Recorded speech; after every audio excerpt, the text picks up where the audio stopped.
Basta linggo, mauni trabaho niya.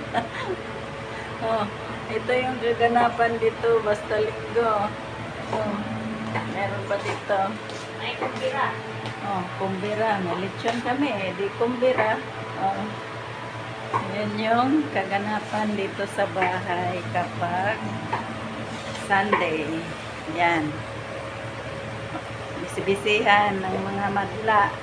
Ang piyesta kapag linggo. Daming pagkain. Ang fried chicken guys at ang gulay. Ito na ang fried chicken. Daan dito sa bahay ngayong linggo. Lechon, steak rice, brown rice, white rice, sinantonan, fried chicken, sutanghon soup, bread. Yan. Isda na lang ang kulang. Perfect na ang handaan.